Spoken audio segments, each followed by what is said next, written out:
The insufferable Blatherer. And his long-suffering wife. In the land of the Pharaohs.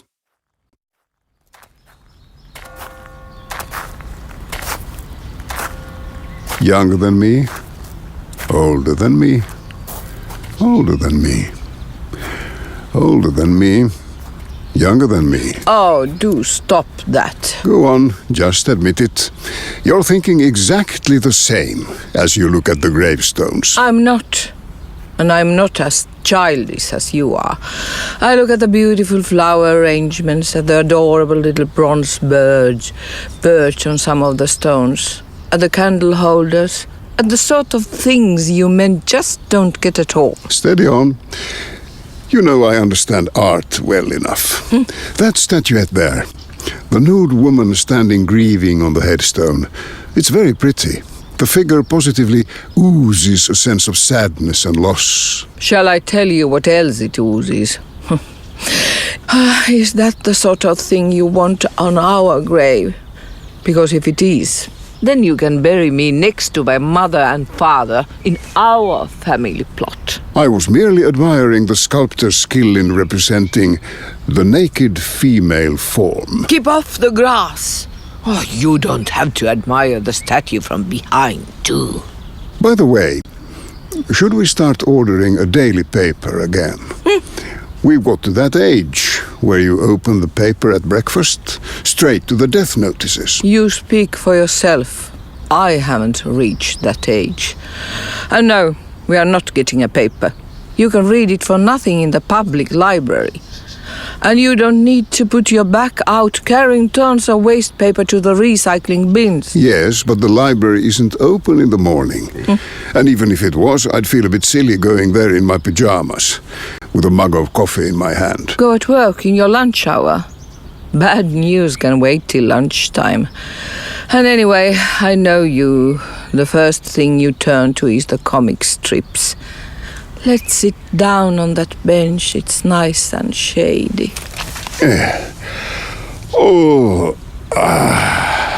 Yes. We've done enough walking. A bite to eat might be nice. Have you got any of those peanuts with you? Have you got buck teeth? A fairy tale? And do you live up in a tree? No, no, and no. In that case, no, no, no. I haven't got any peanuts. I suppose I should have said yes, yes, yes. You know, I've been thinking. Oh, that sounds serious. Again. Yes, I'd like to have a pyramid as my gravestone. Nothing too big, mind. Maybe a couple of feet high, polished red granite, you know. I've also been thinking whether I ought to change my second name. Don't you think Thutmose would have a nice ring on a headstone? And a pyramid would also be a good design for a stone. In that vandals couldn't go tipping it over, now could they? Stuff and nonsense. You and your daft Egypt fixation. You have read everything there is on ancient Egyptian mummies. And you have gawped at all the Pharaoh movies. And yet, you have never once gone to visit the country. Well, no. Because I'm scared of the Pharaoh's curse. The Pharaoh's curse. Have you finally lost your marbles? But wait a minute, you have left your sun hat at home. Your stubbly buzz cut offers little protection against the glare of the midday sun, and everyone knows that even pigs can get sunstroke if they are out in the sun too long. Shall I go and pick up a watering can? From the water basin over there. The Pharaoh's curse is the local nickname for tourist diarrhea in those parts. You know I'd be bound to get the runs, what with my stomach. And anyway, traveling is such a burden. I'd have to get my passport renewed, and the vaccinations have all run out too. However, I have been looking at Cairo hotels on the net recently. Just in case. Ooh, Oh, ho, ho.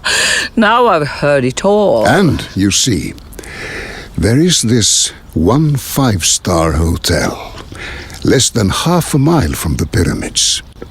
And between them, there's just the hotel's own lush gardens and a little bit of desert. We'd be able to see the pyramids from our balcony. Well, if that isn't the height of laziness, I don't know what is. And so I suppose we wouldn't go out and look at the pyramids from below? There's always crowds there, and all kinds of hawkers selling kitschy souvenirs. And you'd be sure to want to have the local camel driver take a picture of me, just as I'm falling off the animal's back. Yeah. So you'd be able to laugh at it the rest of your days. Yeah. And, I might add, where would the nearest bathroom be when Pharaoh's curse makes its entrance, huh? Am I supposed to go scuttling up and down the passages of the Great Pyramid just as my own back passage terminates its sphincteral contract? And without any toilet paper, too. I don't think so, thank you very much. So, what you're saying is, we'll just look at the pyramids from the hotel balcony, because it's only a few steps to the nearest bathroom. Is that it? How romantic. There you go. Forever shoving your romance everywhere. There's a time and place for everything. We are in a graveyard, after all.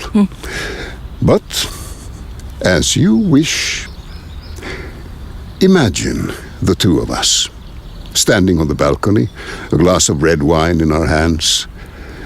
The incandescent heat of the day has yielded to a mellow evening radiance, and the cicadas are starting their concert in the garden below us. We are wreathed in the heady scent of lotus blossom, borne on a mild evening breeze from the banks of the Nile. The golden orb of the sun, now blood-red in the gathering dusk, glides languidly towards the horizon behind the Great Pyramid, and the shadow of the Pharaoh's tomb stretches ever longer across the Giza plain, until night wraps the exhausted, sun-scorched desert sand in its gentle embrace. Oh, wow. Now that sounds a whole lot better. What happens next? The last rays of the sun god Amun-Ra gild the summit of the Great Pyramid, until the seventh wonder of the ancient world is swathed in night's soft mantle. But the darkness is not absolute. The starry firmament glitters over our heads like jeweled embroidery in a black velvet cape. What are those constellations, never glimpsed by the people of the north? Is that the Southern Cross I see? And do I hear a distant flute? Yes, the goat herd there. He spends his night with his flock, gazing up at the same stars. A meteor shower. Our minds slip back to the time of the ancients. It is the funeral ceremony of the great Pharaoh in the mortuary temple at the base of the pyramid. The high priest intones the ceremonial spell to unbar the double doors of heaven. And now, the fabulous golden gates are opened, and the soul of Pharaoh will soon begin its celestial journey. All eyes are turned upwards, fixed upon Sirius, the dog star. Horns and drums play somber funeral music as the dead king, in his new blazing star manifestation, spreads his wings phoenix-like to ascend towards the second life. Wonderfully romantic. When are we going to book the flights? Oh, but go on. Then I lift you into my arms and carry you inside, into our luxurious suite, and gently place you on the soft, cushioned divan. Oh, You ought not to be talking like that on a cemetery bench. But do go on, do go on. I switch on. The handsome 55-inch flat-screen TV. The hotel's pay-per-view channel is absolutely bound to have the pyramid movie of all pyramid movies. Howard Hawks' Land of the Pharaohs from 1955, with Joan Collins as Nellifer and, what's his name? English actor. Jack Hawkins. Jack Hawkins. That's right. Oh yes. We'll be able to watch the movie practically in the very spot where it all happened. Or at least where it was filmed. It will be an unforgettable experience. Even though we've watched the film at least 50 times, it's always... No. Correction. We have watched it once, and once only, and you have watched it the other 49 times. So you want to go to Egypt to watch TV? Yes. Now I really have heard it all. I got quite carried away there. Shall I book the flights and everything? Absolutely not. No. You can watch Joan Collins for the 51st time this evening, and all by yourself. I'm going now to get us some soft ice cones from the kiosk over there. What flavor do you want? No, forget it. Forget I even ask. You always have the vanilla anyway. You can spend your time gawking at gravestones till I get back. Oh, Lord, give me strength.